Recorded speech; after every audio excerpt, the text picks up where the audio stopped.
Strategies. Welcome, I'm Carol. And I'm Katie. This is an online video tip for women in leadership.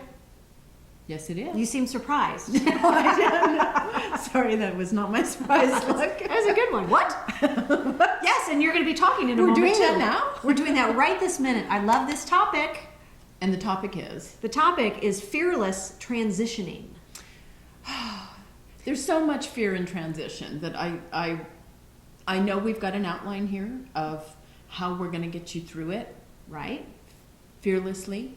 With Right. tons of courage. Without medication. Without medication. So follow along. Although if you are on medication, do not stop it. Well, when transitions occur, they can be big, they can be small. Have you ever been in the middle of one and you looked at it in hindsight and it seemed like a bigger deal than it was?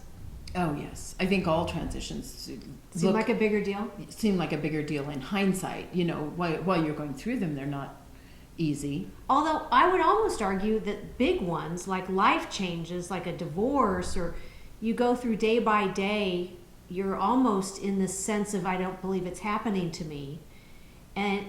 But you manage it day by day, and then you look back on it at some point, and it's bigger than you thought because you just had to focus on day by day. Sure. So you're getting through it on a daily basis, and yeah. Yeah, that might be more like a tragedy or serious. It's your body's way of coping. But for our everyday lives, both personal and professional, we go through transitions that require us to be resilient, require us to have our wits about us, and really there's part of it that you cannot avoid going through. There's the phases of change that you cannot avoid going through, but you can make them progress faster, or you can minimize You your can get reaction. through them. You can get through them faster and easier if you'll do these things. If you'll Right. do these simple Simple things. So the first one is to identify what it is, name it. Identify. The transition you're experiencing. Yes. So whatever you're experiencing, name it. I mean, you know, you think about it, a big transition would be changing jobs. I just lost my job, and so I'm going to be changing jobs. Mhm. That's a big one, and I've named it. Now I know in my soul, in my heart, that this is the transition I'm going through, and I'm going to take these steps to make it easier. Good. Okay. Naming it is a huge thing. I think so. we are reactive to things that are actually forcing us into a change that we don't quite know are happening to us. For example, getting a new boss. Oh, yeah. That is forcing you to go through a transition of your own, a learning curve for him or her, a learning curve for you. And you may have a lot of anxiety around it. You really don't know what the anxiety is from. But in fact, you name it. I'm getting a new boss. That's making me anxious. It's a transition. Here's what I should do. It certainly helps. It Right. certainly helps. If you can put some sort of a label on your reaction to that. Is it resistance? Is it anger? Is it fear? Is it loss?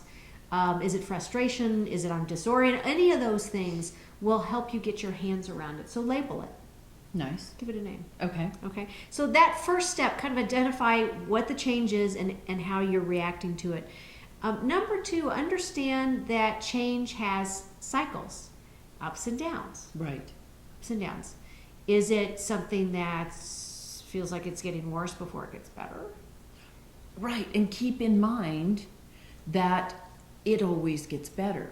If you look at your life look at the past and where you've gone through transitions, yes, there was a dip, but it always got better. So you have something to look forward to as you go through that dip. You know it's going to get better. Are we right? going to talk about the dips in our lives? I really can't go there.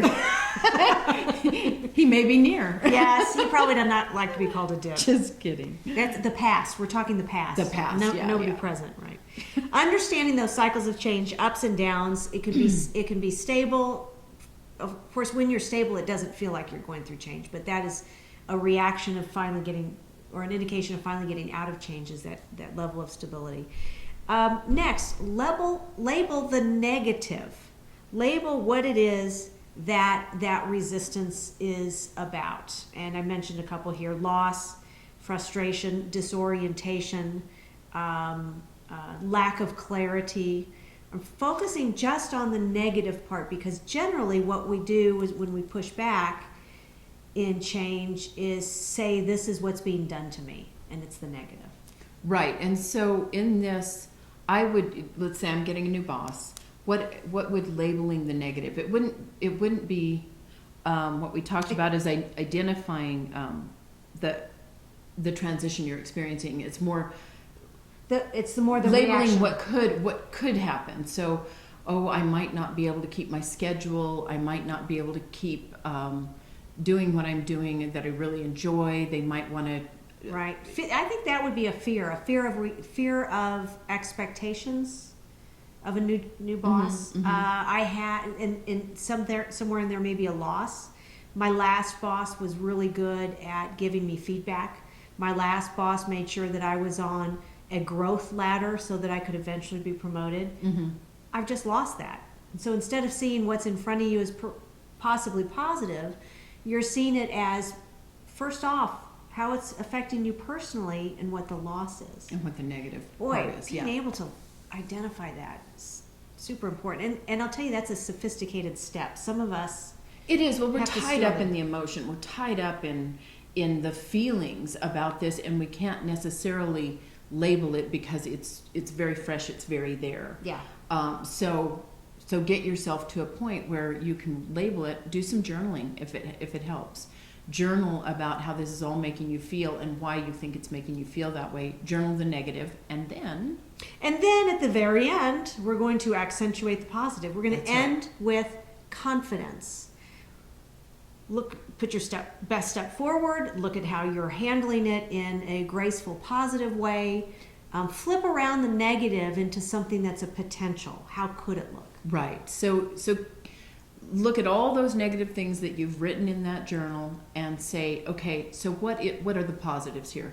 What could happen if everything went right? And I will say sometimes it feels like it is the biggest step to take something from negative to positive. My advice to you is, can you take it from negative to neutral? Sure. Can you just Sure. go as far as neutral and let it flow? Well, and as I think one of the biggest horrifying things that happens in anybody's life is maybe a divorce. I mean, Mhm. obviously death is something else, but a divorce is very difficult to take. We've both been through divorces before, and in the middle of it, you can't really find the positives. Mm-mm. So if you can get to the Lots neutrals of questions. and know that in the end it's better. Katie and I are living proof of that. I killed my ex, though. Did you murder yours too? No, I did not. And we're not advocating that. No, we're not. Please do not send letters. All right, I love those, that there's really 5 phases of that. Identify the transition you're experiencing and your reaction to it, which we'll come back to. Understand that the cycles of change exist, the ups and the downs. Label that negative. I would guess that you're dealing with it negative, although a lot of people go right to the positive. Position the positive for outcomes. How can you turn it around and make it positive? And then end with confidence. I think that's a great list. I think we should end there. I love that. With Thanks, confidence. ladies. And if you're a follower of ours, you know, because you get our emails regularly. If you'd like to get emails on a weekly basis and be held accountable to small, tiny trainings and big results for your change, going through changes and being a better leader or just managing yourself better, please be a part of our subscribe membership. We'd love to have you. Send this video to a friend who might need it.